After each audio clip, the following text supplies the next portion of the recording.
जितने तेरे राक्षस गए उनको तेरे काल में ही मारा है। और वृंदावन में बाबा नंद के यहाँ 2 बालक रहते हैं, एक का नाम बलराम है और एक का नाम कृष्ण है। जो बलराम नाम का बालक है वो देवकी का 7म गर्भ है।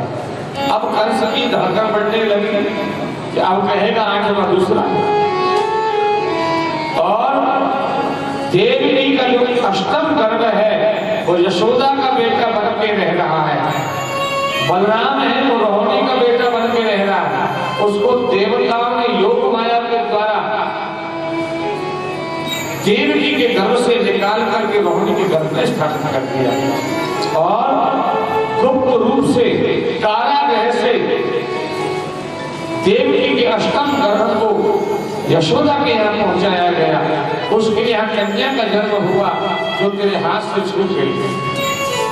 ये नंद का जो बेटा है वो देवकी का 8म गर्भ है और यही तेरा काल है।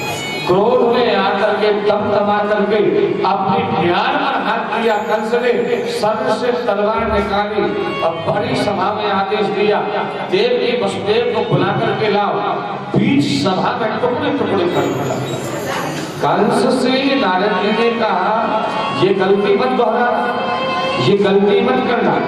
अगर तूने देवकी और वसुदेव का वध कर दिया तो कृष्ण बलराम को पता चल जाएगा, वो भाग जाएंगे, सेना सजा के जाएंगे, फिर मारेंगे। इसलिए उचित यही है कि उनको यहाँ बुला ले, तेरे पहलवानों पे मरवा दे। तेरे पास बड़े बड़े पहलवान हैं, चारों मुश्किल कूट एक हजारों पर भारी पड़ता है। ऐसे ऐसे शूरवीर। कंस को बात जम गई और कंस ने मल्ल अखाड़े का आयोजन करने का निर्णय कर दिया। नारद जी नारायण नारायण कह के चले गए। कथी तय हो गई। अब ये निर्णय किया जा रहा है आखिर कौन व्यक्ति है जो कृष्ण को वृंदावन से मथुरा ला सकता है। भाई इतना योग्य व्यक्ति, विश्वास पात्र हो, मेरा भी विश्वास पात्र हो और वो बाबा नंद का भी विश्वास पात्र, वो आदमी भेजे। सारी मथुरा में एक ही व्यक्ति मिला जिसका नाम है अक्रूर। अक्रूर नाम का व्यक्ति मिला। आप देखिए लंका है दुष्टों की नगरी, पर वहां भी एक सज्जन रहता था, विभीषण रहता था। अयोध्या सज्जनों की नगरी, वहां भी एक दुष्ट रहती थी, कुब्जा रहती थी। लंका में विभीषण सज्जन, अयोध्या में कुब्जा। इधर मथुरा में एक व्यक्ति है जो कृष्ण को लाने में सक्षम है, जिसका नाम है अक्रूर। अक्रूर शब्द का अर्थ क्या है? नाम क्रूरो।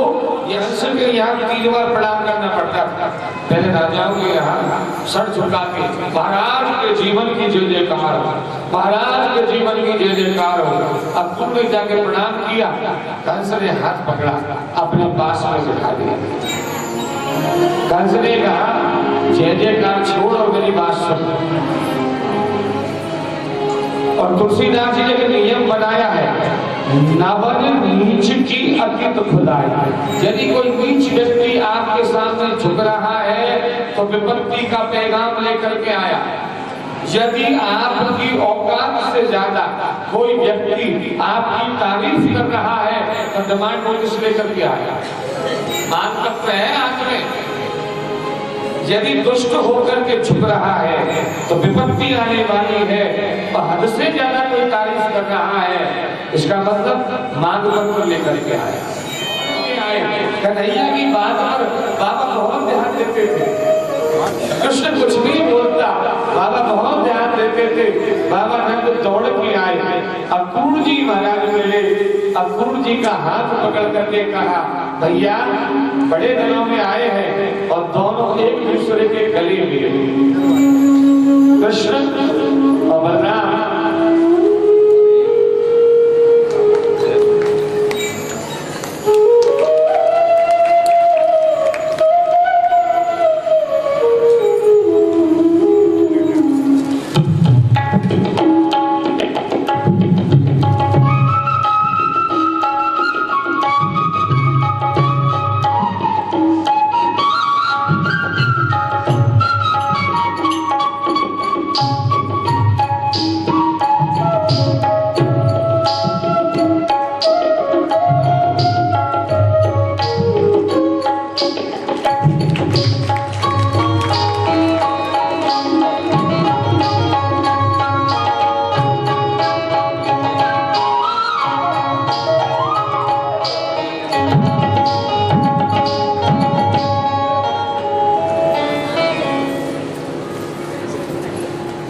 कृष्ण और बलराम दोनों गैया का दूध दुहाने के लिए चले गए।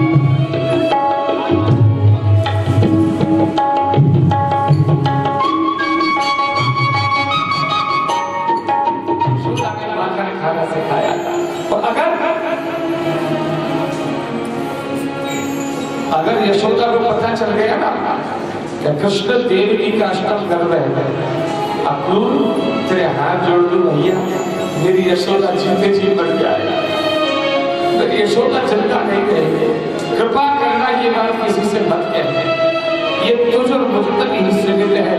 अब कृष्ण को भेजना है या नहीं भेजना है ये मेरा निर्णय है, आप विश्वास करें। बाबा नंद महल में गए और बूढ़ा नंद भवन के खंभे से लिपट करके रो पड़ा, हे नाथ ये खिलते हुए बगीचे में किसकी नजर लग गई, हे गोविंद, हे परमात्मा ये क्या हो गया, कंस क्यों बुला रहा है बेटों को, बेचारे बैठे बैठे रो रही है। उधर भगवान गैया का दूध दुहा करके आए, रसोई में जाकर के दूध रखा और भगवान श्री कृष्ण अक्रूर जी को ढूंढने लगे। अतिथि कक्ष में अक्रूर जी विराजमान है, वहां भगवान कृष्ण पहुंचे और विश्राम करते हुए अक्रूर को देख करके तो लोग ही नाथ ने अक्रूर के चरण दबाए, पैर दबाए और चरण दबाते दबाते पूछा, काका जी प्रश्न कर लो, कहिए गोविंद, काका जी मेरे माता पिता कैसे हैं? मेरे भैया बाप कैसे हैं? हाँ बढ़िया है, अभी अभी नंद यशोदा मिलकर के गए। अक्रूर जी कह के चुप हो गए और भगवान पैर दबाते रहे और चरण दबाते दबाते दोबारा पूछा, मैंने आपसे प्रश्न किया था अक्रूर जी मेरे माता पिता कैसे? अरे बता दो भैया, बढ़िया है, अभी मिलके गए नंद। अक्रूर के चरण फिर भी भगवान दबा रहे हैं और भगवान का गला रुक गया। गोपाल जी ने कहा, मैंने तो सुना है जो तुलसी की कंठी पहनते हैं, चंदन लगाते हैं, वैष्णव होते हैं, भगवान के भक्त होते हैं, वो झूठ नहीं बोलते।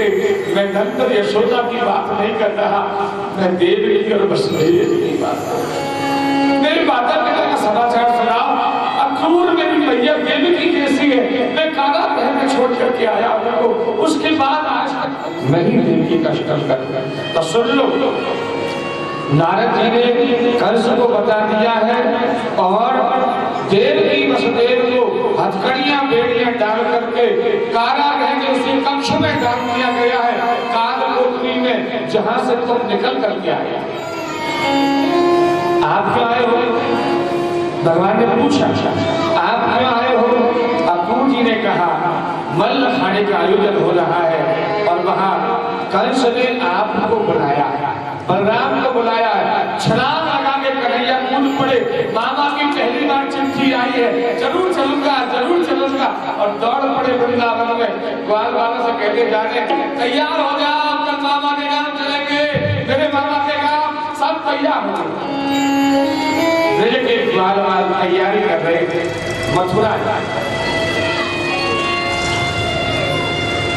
रात्रि का समय हो गया, भोजन का समय निकल गया, जो नित्य भोजन करने का समय था तो कन्हैया ने कहा, इसलिए रो रही है? अरे मैया 12 वर्ष को हो तो आयो, कभी घूमने जाए गए हो, 3 दिन की बात है, एक दिन जाने का, एक दिन ठहरने का और तीसरे दिन लौट करके आ जाए। कृष्ण के हृदय की बात जान करके यशोदा ने आंसू पहुंच लिए, भगवान को गोद में बिठाया, भोजन कराया और दोनों मैया बेटा रात को साथ साथ सोए। 11 वर्ष और 11 महीने के ऊपर हो गई कन्हैया, कभी मैया बेटा अलग अलग नहीं सोते होते थे, रात्रि का भोजन मैया अपने हाथ से खिलाती थी। परंतु वो जाने वाला तो सो गया, जो जाने वाला था ना उसको तो नींद आ गई, पर जिसके प्राण जाने वाले हो, जिसका जीवन जाने वाला हो, जिसका सर्वस्व जाने वाला हो, उस गरीब की तो नींद ही उड़ गई। वो तो बेचारी करवट बदली, अर्धरात्रि के समय पलंग से नीचे उतरी, आंगन में जाके बैठ गई और दोनों हाथ उठा करके कहा, हे परमात्मा, अगर मेरे जीवन में कोई पुण्य किया, जाने अनजाने कोई पुण्य किया, गौ सेवा की हो, कपड़े पहनाए पीतांबर नीलांबर और माथे पर कालों बिठौना लगा दियो, गाँव की मथुरा में नजर न लग जाए, किसी की नजर नहीं लग जाए मथुरा। और देख बेटा, खाने पीने का ध्यान रखना, भूखा मत रहना और मेरी याद रखना। 3 दिन की कहने जाना, आज जाऊंगा, कल मथुरा दर्शन करूंगा और तेरी सौगंध भैया परसों लौट के आ जाऊंगा, परसों आ जाऊंगा। ठीक है बेटा। यशोदा ने कहा, कन्हैया मैंने कभी सीधा खड़ा नहीं देखा, 3 जन्म तो 3 युग के बराबर गुजरेंगे तेरे बिना। एक बार उसने कहा, गोपाल एक बार सीधा खड़ा हो जा भैया। तो कन्हैया ने कहा, भैया तेरी सौगंध खाते कहूं, मुझे सीधो खड़ा हो तो आ ही ना।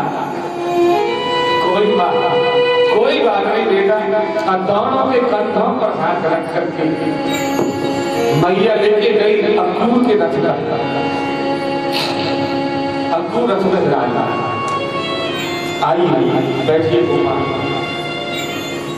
कृष्ण और बलराम ने मैया के चरणों में पढ़ा, रथ में विराजमान हो गए। मैया ने आशीर्वाद में खड़ी है, अंकुर ने जरा लगाम खींची और धीरे से रथ आगे खिसका और जैसे कृष्ण की पीठ हुई, यशोदा के मुंह से चीख निकल पड़ी, यशोदा रो पड़ी और यशोदा ने मुंह में अपना कपड़ा दे दिया, अपने वस्त्र दे दिए और देहरी पर सर रख के, सर पटक के रो पड़ी। कृष्ण ने पीछे मुड़कर देखा, मैया रो रही थी। अंकुर के कंधे पर हाथ रख के कहा, एक बार रथ को रोको, रथ को रोको। रथ रोक दिया और भगवान रथ से नीचे उतरे, मैया के पास गए। मैया ने देखा तो मैया खड़ी हो गई, गोपाल आ गया और जैसे ही आए बंधुओं त्रिलोकी का नाथ यशोदा के चरणों में माथा रख करके ऐसा रोया मेरे गोविंद ने अपने आंसुओं से यशोदा के चरण ऐसा कितना रोया। यशोदा के चरण भगवान ने अपने आंसुओं से पखारे। यशोदा ने जोर से पकड़ करके खींचा, अपनी छाती से लगा लिया, हृदय से लगा लिया। दोनों मैया बेटा बिलख के रोने लगे। पर देखो दोनों को रोने में अंतर है। यशोदा क्यों रो रही है? यशोदा इसलिए रो रही है कि उसका बेटा आज जा रहा है, कल मथुरा दर्शन करेगा, परसों लौट के आएगा। 3 दिन के लिए रो रही है, पर जाने वाला क्यों रो रहा है? जाने वाले को पता है 3 दिन की तो कह के जा रहा हूं मैं, मुझे जीवन में कभी नहीं मिला।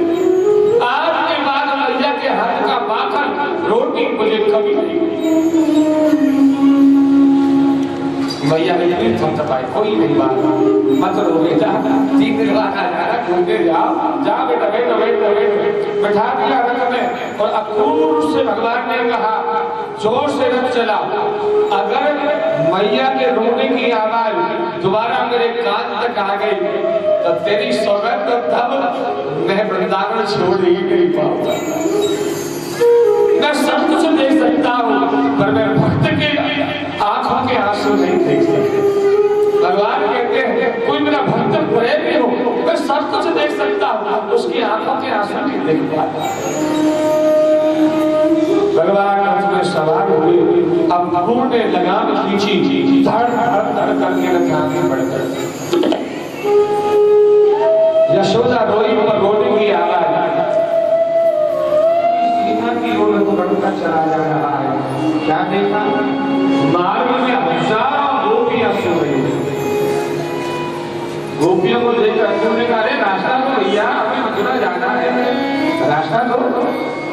गोपियों ने कहा, क्या नाम है? तो ले जाना कृष्ण।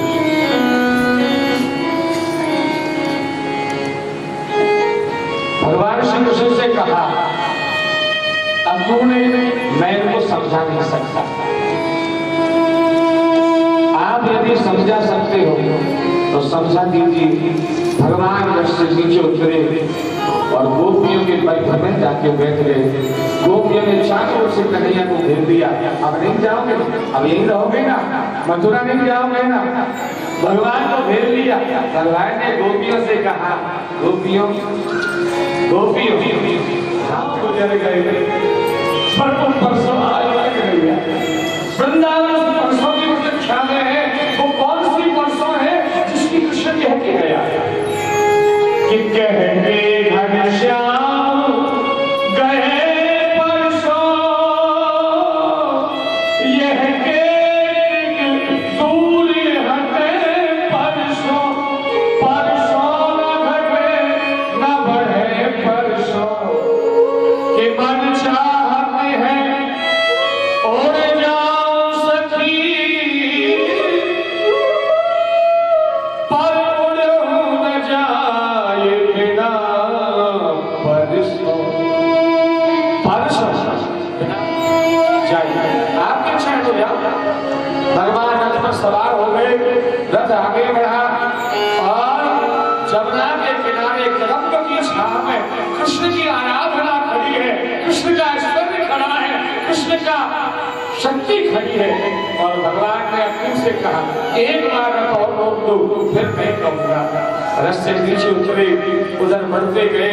कदम्ब की छांव में भगवती राधा रानी कगरी लेकर के कदम्ब के वृक्ष को पीठ लगा करके और फिर खड़ी है। आंखों से आंसू बह रहे।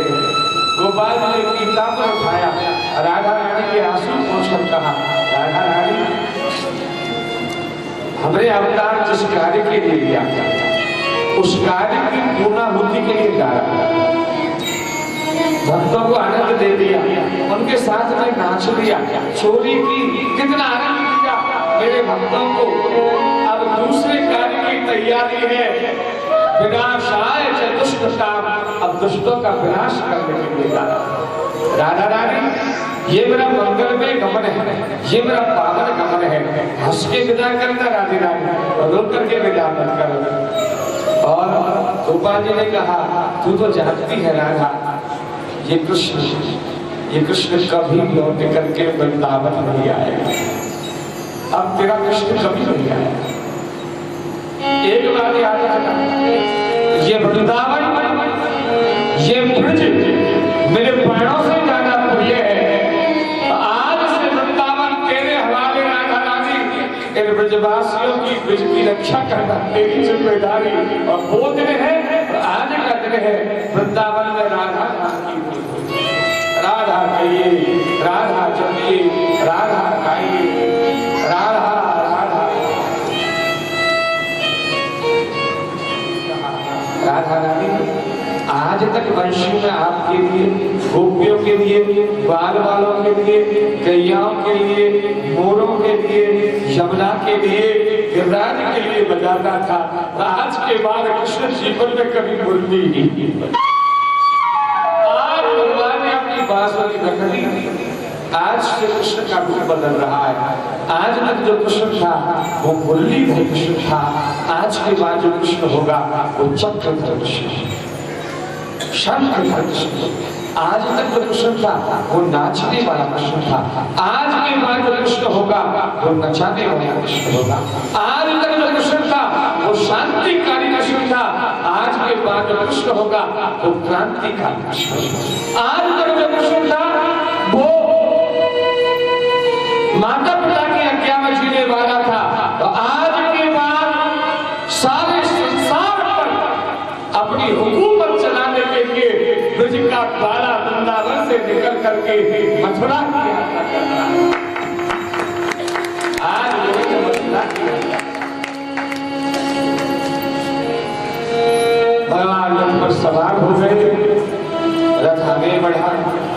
ओम